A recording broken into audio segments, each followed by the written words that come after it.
La famille Wesh le gang, c'est Timon Karim et bienvenue sur ma chaîne pour une toute nouvelle vidéo. Bon, vous l'avez vu, aujourd'hui c'est le grand retour de la plus grande série de vidéos de tout YouTube. Déjà vainqueur de 3 Oscars, 4 Golden Globes et 7 Ballons d'Or. Aujourd'hui, c'est le grand retour de la Steroid Series. Je vais pas vous mentir, j'avais mis cette série un peu de côté malgré le fait qu'elle me tienne beaucoup à cœur parce qu'il y a énormément de travail derrière chaque vidéo. Ça se voit pas, mais avant chaque vidéo, il y a un énorme travail de recherche. Je vais sur des forums, je discute avec des gens qui prennent des stéroïdes, je vais sur certains sites un peu louches, on va dire.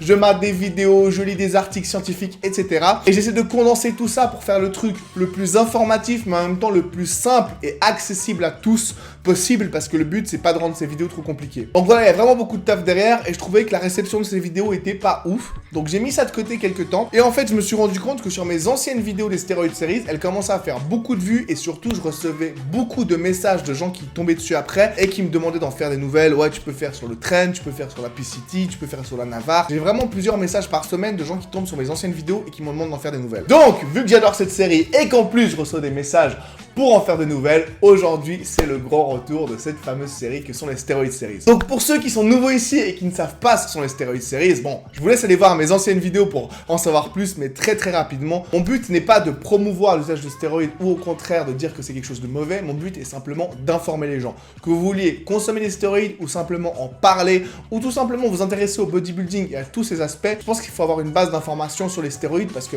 qu'on le veuille ou non, ça fait partie intégrante du sport. Et le truc, c'est qu'énormément de gens sur les réseaux critiquent les gens qui prennent des stéroïdes, font une chasse aux gens qui prennent des stéroïdes ou disent les stéroïdes ça fait ça, les stéroïdes ça fait ça. Et la vérité, c'est que la plupart des gens pensent que les stéroïdes c'est une piqûre magique qui te fait gonfler d'un coup, alors que c'est beaucoup plus compliqué que ça. Il y a des centaines de types de cures différentes pour des centaines de résultats différents qui vont du résultat le plus petit au résultat le plus incroyable.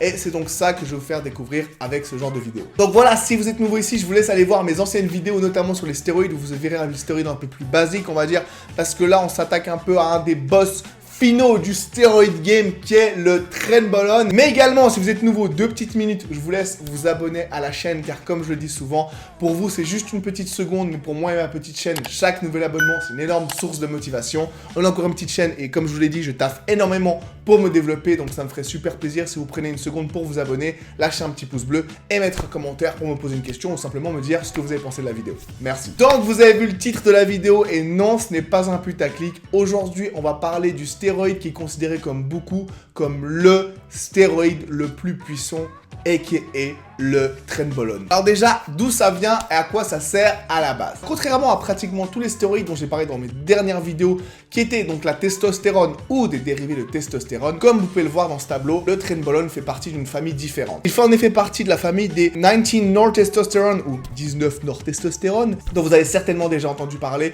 avec le raccourci 19-nor. Alors que sont les 19-nor? Ce sont des stéroïdes qui sont généralement beaucoup plus puissants qu'on va dire que les bases de testostérone simples, mais en réalité, ils sont très similaires à la testostérone. Il y a en réalité qu'une seule différence entre les deux molécules, qui est qu'il y a un groupe de méthyle en plus dans cette famille-là. Et du coup, d'où vient le Tren? Comme bien souvent, c'est quelque chose qui n'avait absolument rien à voir avec le bodybuilding à la base. Il a été synthétisé en 1963 pour aider à accélérer la croissance des bovins. Pour vous dire, encore une fois, on parle d'animaux et pas d'hommes. L'acétate de Trenbolone est utilisé comme hormone de croissance pour les animaux aux États-Unis et au Canada, mais même pour les animaux, il est carrément interdit en Europe. Donc oui, à la base, c'est un produit qui est destiné aux vaches et aux bœufs. Mais bon, vous vous doutez bien que dès que les bodybuilders ont vu que ça pouvait les rendre énormes, massifs et secs à la fois, ils se sont dit, frère, vache ou pas vache, je vais mon pécho et me l'injecter dans le cul. Parce que bien souvent, c'est comme ça que les bodybuilders réfléchissent. Donc voilà, on a vu que ça marchait sur l'homme et ça a été de plus en plus utilisé dans le milieu du bodybuilding. Maintenant, son moyen d'ingestion, comme son cousin à testostérone, il s'injecte par voie intramusculaire. Ça veut dire qu'on va se l'injecter directement dans le muscle. Alors quant au type et aux durées de cure maintenant. Alors le Trenbolone peut s'utiliser seul, mais la vérité c'est qu'il est beaucoup plus intéressant à utiliser avec un autre produit qui est la testostérone ou un des dérivés de la testostérone. Que ce soit de la testostérone injectable ou du Dianabol par voie orale par exemple, le Trenbolone a une excellente synergie avec ces produits-là. Donc en gros, si vous prenez 100% de votre dose, on va dire, que de Trenbolone, ça sera beaucoup moins efficace que si vous prenez par exemple 50% Trenbolone et 50% Dianabol. Le mix des deux, malgré le fait que le Dianabol soit en lui-même beaucoup moins fort que le Trenbolone, eh bien le mix sera supérieur à 100% de Trenbolone tellement la synergie entre le trenbolone et un dérivé de testostérone est forte. Donc c'est une molécule qu'il est extrêmement intéressant de combiner. Quant à la durée de la cure, maintenant on trouve un peu de tout sur internet en fonction de la préférence des gens. Bien sûr, ça variera énormément par rapport au niveau du sportif. Et si c'est sa 5e cure ou sa 15e cure, on voit des cures courtes entre guillemets de 8 semaines et on voit des gens qui font des cures jusqu'à 14 et 16 semaines, des cures super longues. Mais la plupart des cures durent en général entre 10 et 12 semaines. Les résultats maintenant. Comme je l'ai dit, le trenbolone est un stéroïde extrêmement puissant. Si on en croit l'échelle anabolique androgénique, le trenbolone est 5 fois plus puissant que la testostérone de base. Donc comme vous pouvez l'imaginer, les effets sont également bien plus forts. Sans compter, comme je l'ai dit avant, qu'il a une synergie de ouf avec une base de test, donc ça peut vraiment vous donner des effets incroyables. Ce qui est ouf avec le tren, c'est que vous pouvez l'utiliser pour prendre la masse comme pour sécher, c'est vraiment un stéroïde tout terrain. Alors bien sûr, vous aurez des résultats au niveau de la force, vous aurez un gain de force, mais là où c'est vraiment ouf, c'est au niveau de la prise de poids. Et même si on le compare aux autres stéroïdes de la famille des 19 Nord, comme le Decadurabolin par exemple, là avec le Deca, vous aurez une prise de muscle qui sera super importante, mais vous aurez également une petite prise de gras et de flotte qui ira avec, qui arrive souvent avec des stéroïdes. Et ce qui est ouf justement avec le tren, c'est que vous n'aurez pas cette prise de gras. Vous allez prendre pratiquement que du muscle. Et pour être honnête, ça va même plus loin. Il n'est pas rare de voir des athlètes prendre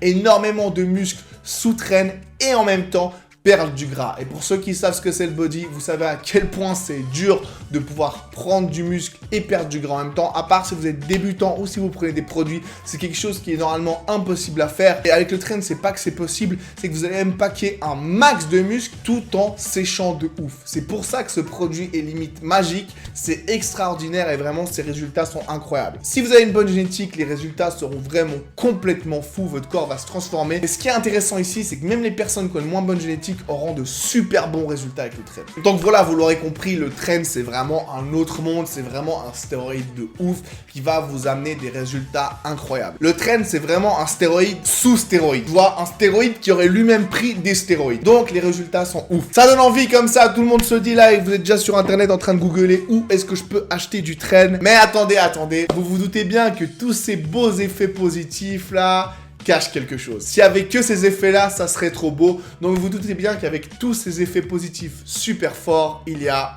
beaucoup d'effets secondaires. Et quand je vous dis beaucoup d'effets secondaires, la MIF, c'est vraiment beaucoup d'effets secondaires. Parce que je vais pas vous mentir, c'est ce qui m'a pris le plus de temps à écrire. J'ai 2 pages que d'effets secondaires et j'ai même pas tous voulu faire. Donc accrochez votre ceinture. Donc déjà, il y a les basiques des stéroïdes. Peau huileuse, perte de cheveux, acné, tu connais, tu peux déjà avoir ça avec la testostérone. Et souvent, ça va dépendre d'une personne à l'autre. Des personnes auront énormément d'acné, par exemple, et d'autres n'en auront pratiquement pas, voire pas du tout. Ce qu'il faut savoir avec le tren, c'est qu'en gros, si tu es prompt à ce genre d'effet secondaire avec la testostérone, et ben tout ça sera démultiplié avec le tren. Au niveau du sommeil maintenant, ceux qui ont des problèmes de sommeil vont galérer un max avec le tren. Ça va vraiment être compliqué de dormir. Et là où ça se complique, c'est que même ceux qui reportent avoir un très bon sommeil généralement n'arrivent plus à dormir sous tren. Ouais, c'est vraiment un truc qui te booste à fond, mais du coup ton sommeil est défoncé. Et ça, c'est vraiment un truc qui touche toutes les personnes avec qui j'ai pu parler qui prennent du tren. Donc si tu prends du tren, il va falloir te préparer à l'avance à peut-être avoir des somnifères ou des trucs comme ça sous la main pour pouvoir dormir la nuit. Ensuite, un autre effet secondaire qui est très rapporté, c'est que tu vas avoir chaud. Très chaud, genre très chaud. C'est un truc que tout le monde dit, c'est que le tren, ça te donne chaud. Et le pire, c'est la nuit. Les sueurs nocturnes, c'est vraiment un des effets qui sont le plus rapportés du tren. Et tu dis, bon, sueur nocturne, c'est pas la fin du monde pour un stéroïde si puissant. Mais quand je parle de sueur nocturne, c'est vraiment un truc de ouf. Genre, t'as l'impression qu'il y a des mecs qui t'ont renversé les seaux d'eau dessus. Et comment je sais autant ça alors que j'ai jamais expérimenté ça? C'est que j'ai vu des photos de mecs qui postaient leur lit après une nuit sous tren et vraiment, c'est trempe. Genre, tu peux essorer l'oreiller comme ça, c'est vraiment abusé. Ils conseillent même de dormir avec un gros pull même si t'as chaud pour pas devoir changer tes draps tous les jours. Beaucoup d'utilisateurs parlent également du changement de leur tempérament sous tren. En gros, ça te rend plus tendu, plus irritable, plus agressif.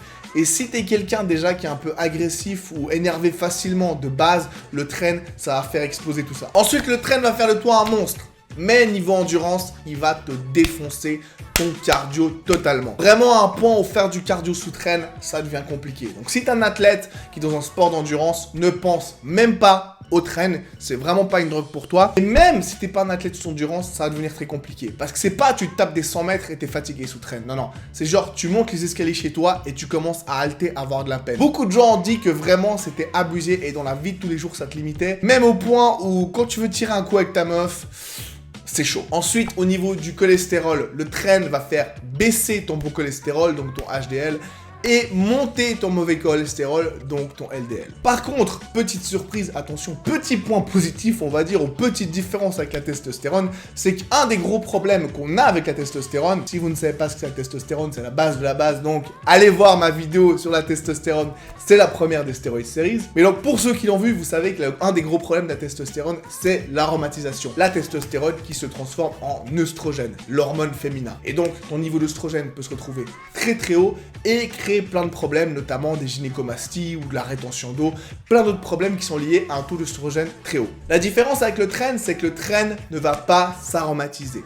Donc, ton taux d'œstrogène ne va pas monter à cause du trenbolone. Et ça, c'est un bon point. Enfin, c'est ce qu'on pense au début. Parce que le truc, c'est que le tren, comme tous les autres stéroïdes, va faire cracher ta production naturelle de testostérone. Ça veut dire que tu ne produiras plus naturellement de testostérone. Mais du coup, ton corps va également arrêter de produire de l'œstrogène. Et vu que le tren ne s'aromatise pas et que ton corps ne produit plus d'œstrogène, tu risques de te retrouver avec ton œstrogène à zéro. Et ça, c'est un gros problème. Vous allez me dire, mais attends, l'œstrogène, on n'aime pas ça, c'est l'hormone des femmes, nous, on n'en veut pas. On est des bonhommes, on veut prendre du muscle, on veut de la testostérone, l'hormone masculin, mon frère, on veut être balèze, on veut ce qui fait prendre du muscle. L'œstrogène, c'est mauvais. Oui, trop d'œstrogène, c'est mauvais. Mais peu d'œstrogène, voire pas d'œstrogène du tout, c'est très mauvais aussi. Un taux d'œstrogène trop bas peut amener énormément de problèmes. Fatigue, anxiété, nervosité, dépression, problèmes de sommeil, problèmes sexuels, perte de libido, accumulation du gras. Vraiment, il y a énormément de problèmes qui peuvent arriver. Cracher son œstrogène, c'est vraiment quelque chose de très grave qui peut amener énormément de problèmes. Donc, c'est pas un truc à prendre à la légère. Ce qui est étonnant et même dans une certaine mesure paradoxal, c'est que la plupart des problèmes que l'on a avec un œstrogène trop bas sont les mêmes que l'on a avec une testostérone trop basse. Donc, on veut avoir certains hormones hauts, d'autres bas, mais toujours dans certaines normes, sinon ça nous amène des problèmes. Donc comment contrer ce problème d'œstrogène qui peut cracher? Eh bien tout simplement, comme j'ai dit avant, le tren est un stéroïde qu'il est intéressant de stacker avec de la testostérone. Si vous prenez de la testostérone, il y aura une partie d'aromatisation, donc vous produirez de l'œstrogène, donc ça évitera ce problème-là. Donc généralement, quand on fait une cure de tren avec la testo, on ne risque pas d'avoir ce problème, ou en tout cas il y a moins de risques. Sinon, si vous ne prenez pas de testostérone avec votre train, il faudra prendre quelque chose qui s'appelle du HCG. Donc quelque chose que vous injecterez pour en gros dire à vos couilles de continuer de fonctionner, de produire un peu de testostérone naturelle, ce qui fera que vous produirez également de l'œstrogène naturellement. Et pour finir, on arrive enfin à la fin de la longue liste des effets secondaires, il y a la fameuse train cough, la toux du train. Vous avez peut-être déjà entendu cette expression. Donc tout le monde en parle, mais personne ne sait vraiment d'où ça vient. On ne sait pas pourquoi ça arrive, il y a beaucoup de théorie de pourquoi il y a ça, mais à l'heure actuelle, il n'y a pas d'explication sûre à 100% de pourquoi ça arrive. Mais en gros, c'est quelque chose qui se produit lors de l'injection. Pas toutes les injections, c'est assez aléatoire. Certains disent que ça arrive 1% des temps, d'autres disent que ça arrive jusqu'à 50% du temps. C'est vraiment, ça dépend des personnes. Et en gros, ce que ça va faire, c'est que pendant quelques minutes, tu vas avoir une toux de ouf. Et tu te dis, attends frère, tu t'injectes un produit de malade et tout ce que tu as, c'est une petite toux pendant quelques minutes. Pourquoi les gens en parlent autant? Bah apparemment, c'est vraiment une toux hardcore, genre hyper virulente, hyper violente, qui fait super mal et c'est assez flippant. Donc voilà, si vous prenez du tren, sachez que ça peut arriver lors de l'injection. Beaucoup de gens parlent de ça, donc pour qu'une petite toux fasse autant parler d'elle, c'est que ça doit vraiment faire douiller. Voilà, on a enfin fini de parler des effets secondaires du trenbolone. Donc comme vous l'aurez compris, bien sûr, c'est un stéroïde extrêmement puissant, extrêmement intéressant au niveau des résultats, mais qui a également beaucoup d'effets secondaires. Toutefois, avant de s'alarmer, il y a deux choses dont j'aimerais souligner ici. Tout d'abord, les effets sont très variables d'une personne à l'autre. En effet, il y a des gens qui diront qu'ils n'ont presque pas eu d'effets secondaires ou alors qu'ils étaient assez petits, tandis que pour d'autres, c'est tellement violent qu'ils n'arrivent même pas à aller au bout de la cure. Ils se disent que les résultats n'en valent pas la peine, les effets sont trop forts et ils arrêtent carrément leur cure de traîne. Et deuxième chose, et ma formulation va peut-être vous choquer un peu, mais les effets sont plus ennuyeux que dangereux. Alors, bien sûr, une prise de stéroïde reste dangereuse pour la santé, une prise de trenbolone qui est un stéroïde très fort reste également très dangereuse pour la santé, mais vu les résultats qu'il donne et à quel point il est fort, on pouvait s'attendre à pire. Parce que quand on prend les effets 1 à 1, en fait, c'est plus des effets qui sont chiants, très chiant pour certains, plus que véritablement dangereux, gravement on va dire, pour la santé. Encore une fois, je dis pas que c'est pas dangereux pour la santé, mais certaines personnes vous diront, attends frère, j'ai le stéroïde le plus puissant qui va me donner des effets de ouf, et tout ce que je vais avoir en contrepartie, c'est avoir un peu chaud et transpirer la nuit. Bah attends, en été aussi, je transpire la nuit.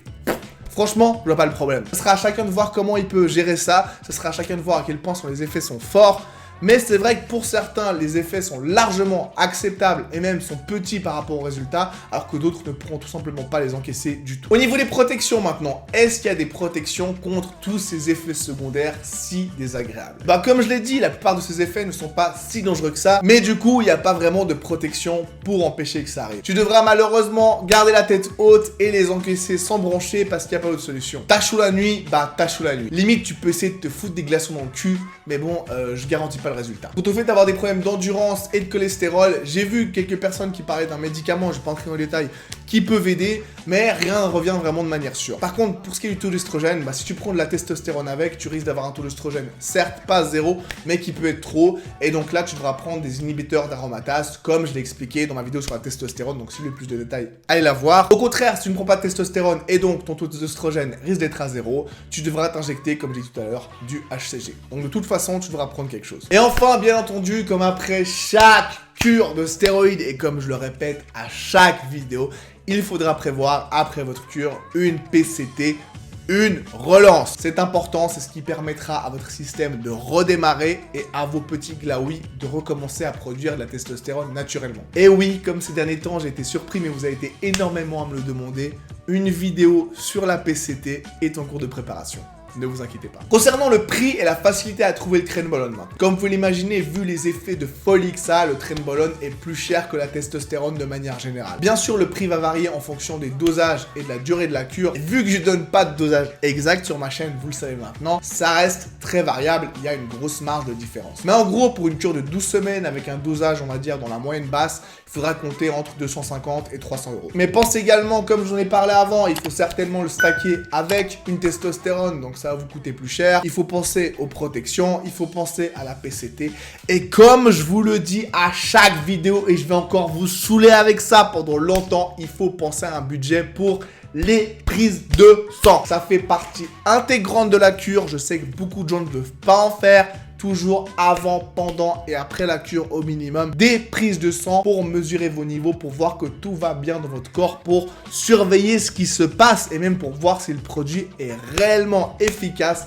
Il faut faire des prises de sang. Je sais que c'est relou, je sais qu'on n'a pas envie de mettre de l'argent là-dedans, mais c'est comme ça fait partie d'une cure, les prises de sang, donc vraiment prévoyez du budget là-dedans. Comme vous l'aurez compris avec la Trenbolone, le prix de votre cure va monter beaucoup plus vite qu'avec simplement de la test et des dérivés de test. Quant à la facilité à trouver le produit, franchement c'est un produit qui est encore très utilisé, donc relativement facile à trouver. C'est un produit très vendu, hein, pas autant que la testostérone, mais quand même très vendu, donc on peut en trouver presque partout. La plupart du temps, les produits sont correctement dosés. Ça arrive de temps en temps qu'il y ait des produits qui sont un peu sous-dosés. Ça arrive plus souvent qu'avec la testostérone, bien sûr, parce que c'est un produit plus cher, mais dans l'ensemble, ça va. Le seul truc auquel il faut faire attention, j'en ai pas parlé avant pour ne pas compliquer la vidéo, mais en gros, il y a 3 esters différents avec le Trenbolone. Il y a l'acétate de Trenbolone, l'énanthate de Trenbolone et la hexahydrobenzylcarbonate.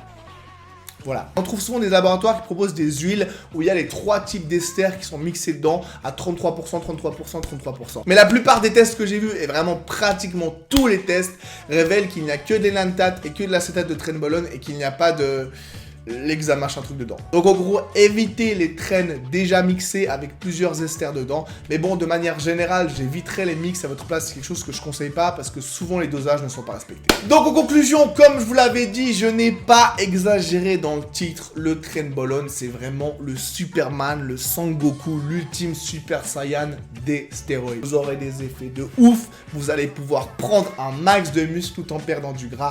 Ça fait rêver. Mais comme je vous l'ai dit aussi, plus on a de résultats, plus il y a d'effets secondaires. Et vous l'avez vu, la liste des effets secondaires est sans fin. Il y a même beaucoup de gros noms dans le monde du bodybuilding qui ont dit que malgré ces super effets, ils ne prendraient plus jamais de Trenbolone parce que les effets secondaires sont trop durs à encaisser. Et de l'autre côté, vous avez des gens qui disent franchement, vu ce que ça me rapporte, oui les effets secondaires sont chiants, mais j'en ai pas tant que ça et franchement, vu les résultats, ça en vaut la peine. Donc ça sera à vous de voir, mais comme d'habitude, avant de vous lancer là-dedans, il faut bien réfléchir à votre décision et il faut peser le pour et le contre longuement. Et bien sûr, si vous décidez de vous lancer dans l'aventure Trenbolone, il faudra faire les choses correctement, comme je dis dans chacune de mes vidéos. Prise de sang, dosage, information, protection, vous connaissez. Mais ce qui est sûr, et je veux vraiment insister là-dessus avant la fin de la vidéo, c'est quelque chose de très important, c'est que ce n'est pas un produit pour les débutants. J'en vois déjà d'entre vous là en train de saliver devant leur écran là.